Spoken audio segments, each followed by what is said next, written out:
सिद्धू मूसेवाला हत्याकांड में लॉरेंस बिश्नोई से पूछताछ हुई। खबर है कि गायक सिद्धू मूसेवाला की हत्या के मामले में दिल्ली पुलिस ने गैंगस्टर लॉरेंस बिश्नोई से पूछताछ की, लेकिन कहा जा रहा है कि उसने इस हत्याकांड में शामिल होने से इनकार किया।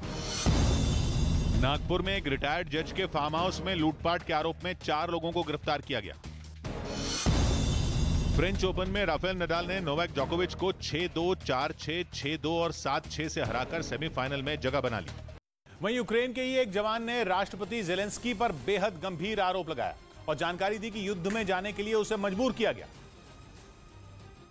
क्योंकि अगर वो रूस के खिलाफ जंग में हिस्सा न लेता तो उसे 10 साल के लिए जेल भेज दिया जाता। आरोप है कि यह धमकी उसे यूक्रेन की सेना यानी अपने ही लोगों की तरफ से दी गई। हालांकि ये इल्जाम उसने रूस के सामने सरेंडर करने के बाद लगाया। ये भी बताया कि अगर कोई सेना में जाने से मना करता है तो उसे जेल भेजने की धमकी दी जाती है। आरोप तो यह भी है कि कुछ शहरों से सेना में जबरन भर्ती की गई और उनको जंग के मैदान में झोंक दिया गया, क्योंकि यूक्रेन के सैनिक रूस के हमलों से इतना डरे हुए हैं कि वो मुकाबला छोड़कर ही भाग खड़े हुए। कईयों ने तो अपना पद ही छोड़ दिया।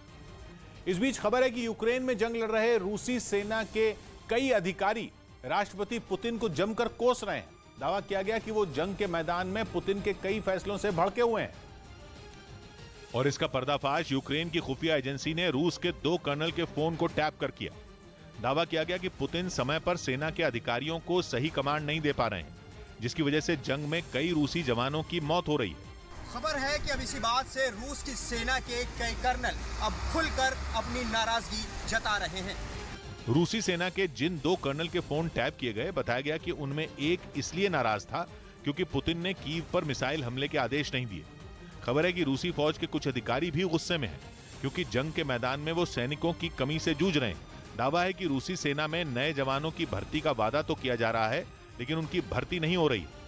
मध्य प्रदेश में 2 चरणों में निकाय चुनाव होगा।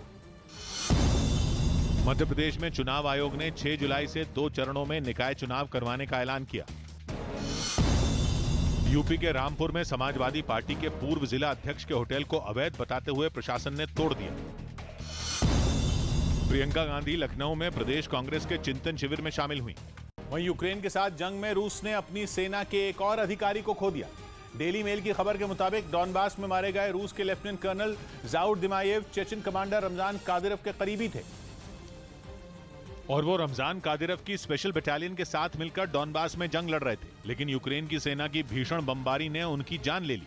बताया गया कि लेफ्टिनेंट कर्नल जाउर दिमायेव का काफिला डॉनबास के एक इलाके से जा रहा था, लेकिन उसी वक्त वहां यूक्रेन की सेना की तरफ से दागा गया गोला आकर गिरा, जिसकी चपेट में आकर जाउर दिमायेव समेत 4 लोगों की मौत हो गई और उनमें एक जाउर दिमायेव रमजान कादिरव के बेहद करीबी बताए जाते थे। इसी वजह से डॉनबास में जाउर कादिरव की फौज के साथ मिलकर यूक्रेन की सेना से मोर्चा ले रहे थे, लेकिन यूक्रेन के हमले में उनकी मौत हो गई। 2 दिन पहले भी यूक्रेन ने रूस के 2 बड़े कमांडरों को मार गिराने का दावा किया था।